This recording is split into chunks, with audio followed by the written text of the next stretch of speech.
ದಲ್ಲಿ ಒಬ್ಬ ದೊಡ್ಡ ವ್ಯಾಪಾರಿ ಇರ್ತಾನೆ. ದೊಡ್ಡ ವ್ಯಾಪಾರಿ, ದೊಡ್ಡ ಶ್ರೀಮಂತ ವ್ಯಾಪಾರಿ. ಅವನು ಒಂದು ಸರಿ ಭಾರತಕ್ಕೆ ಬರಬೇಕಾಗತ್ತೆ ವ್ಯಾಪಾರಕ್ಕೋಸ್ಕರವಾಗಿ. ಹಿಂದೆ ಎಲ್ಲ ಬೇರೆ ಬೇರೆ ದೇಶ ವಿದೇಶಗಳಿಗೆಲ್ಲ ವ್ಯಾಪಾರಕ್ಕೆ ಹೋಗ್ತಾಯಿದ್ರು. ಹೋದರೆ ಸುಮಾರು ತಿಂಗಳುಗಟ್ಟಲೆ ಇರಬೇಕಾಗ್ತಾಯಿತ್ತು. ಆ ಥರ ಎಲ್ಲ ಬೇರೆ ಬೇರೆ ದೇಶಗಳಲ್ಲೇ ಹೋಗ್ತಾಯಿದ್ರು. ಅವನು ಒಂದು ಸರಿ ಏನಾಗುತ್ತೆ ಅಂತಂದ್ಬಿಟ್ರೆ, ಯಾವುದೋ ಒಂದು ಅಲ್ಲೇ ಪರ್ಷಿಯಾದಲ್ಲೇ ಅವನು ಒಂದು ಯಾವುದೋ ಫಂಕ್ಷನಿಗೆ ಏನು ಹೋಗಿದ್ದಾಗ ಒಂದು ಗಿಳಿ ಸುಂದರವಾಗಿ ಹಾಡ್ತಾ ಇತ್ತಂತೆ. ಸುಂದರ ಹಾಡ್ತಾಯಿತ್ತು. ಅದನ್ನು ಕೇಳಿಸ್ಕೊಂಡ್ಬಿಡ್ತಾನೆ. ಅದು ಏನು ಮಾಡ್ತಾಯಿತ್ತು ಅಂತಂದ್ಬಿಟ್ಟು ಎಲ್ಲರೂ ಜನ ಸೇರಿರ್ತಾರಲ್ಲ, ಏನಾದ್ರು ಫಂಕ್ಷನ್ ಜನ ಸೇರಿದ್ರು, ಅಲ್ಲಿ ಹೋಗ್ಬಿಟ್ಟು ಮರದ ಮೇಲೆ ಕೂತ್ಕೊಂಡು ಹಾಡೋದಂತೆ. ಜನರೆಲ್ಲ ಕೇಳ್ತಾ ಇದ್ರಂತೆ, ತುಂಬ ಸಂತೋಷ ಪಡ್ತಾಯಿದ್ರು. ಯಾರಿಗೂ ಸಿಗ್ತಾ ಇರಲಿಲ್ಲಂತೆ, ಯಾರ ಕೈಗೂ ಸಿಗ್ತಾ ಇರಲಿಲ್ಲ. ಅಷ್ಟು ಚೆನ್ನಾಗಿ ಹಾಡ್ತಾಯಿತ್ತು, ಹಿಡಿಯೋಕೆ ಮಾತ್ರ ಆಗ್ತಾ ಇರಲಿಲ್ಲ ಅದನ್ನು. ಇವನು ಒಂದು ದಿವಸ ಹಾಗೆ ಕೇಳ್ತಾನೆ. ಕೇಳಿದಾಗ ಅವನಿಗೆ ಅನಿಸುತ್ತೆ, ಹೇಗಾದರೂ ಮಾಡಿ ಇದನ್ನು ಹಿಡಿಲೇಬೇಕು ಅಂತ ಅವನು ಪ್ರಯತ್ನ ಪಡ್ತಾನೆ, ಹಠ ಮಾಡ್ತಾನೆ. ಹಾಗೂ ಕೂಡ ಹಿ ಸಕ್ಸೀಡೆಡ್ ಇನ್ ಕ್ಯಾಚಿಂಗ್ ಇಟ್. ಅವನು ಮನೆಯಲ್ಲಿ ತಾನು ಇಟ್ಕೋತಾನೆ, ಒಂದು ಪಂಜರದಲ್ಲಿ ಇಟ್ಕೋತಾನೆ. ಪ್ರತಿದಿನ ಚೆನ್ನಾಗಿ ಹಾಡ್ತಾ ಇತ್ತಂತೆ. ಅದನ್ನು ಚೆನ್ನಾಗಿ ನೋಡ್ಕೋತಾ ಇದ್ದ.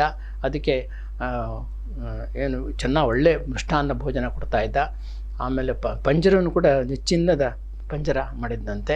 ಆಮೇಲೆ ಅದು ಓದ್ಕೊಂಡು ಕಿರೀಟ ಥರನೂ ಕೂಡ ಹಾಕಿದ್ದಂತೆ, ಚಿನ್ನದ ಕಿರೀಟ ಅಂತ ಏನೆಲ್ಲ ಮಾಡಿದ್ದ. ಅಷ್ಟು ಚೆನ್ನಾಗಿ ಅತ್ಯಷ್ಟು ಪ್ರೀತಿಯಿಂದ ನೋಡ್ಕೋತಾ ಇದ್ದ, ಭಾಳ ಪ್ರೀತಿಯಿಂದ ನೋಡ್ಕೋತಾ ಇದ್ದ.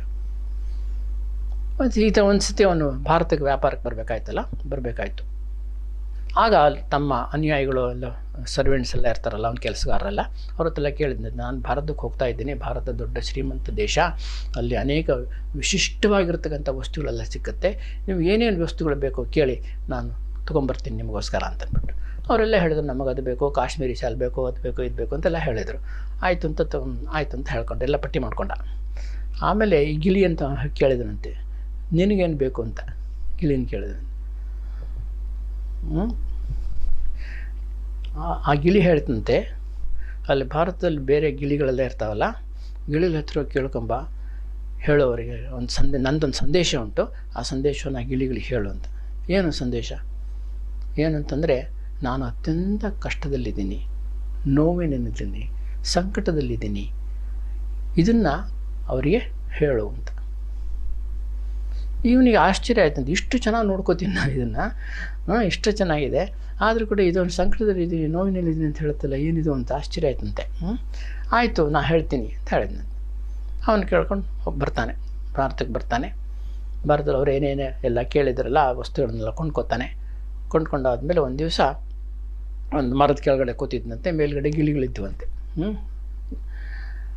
ಗಿಳಿಗಳು ಅವಾಗ ಅವನಿಗೆ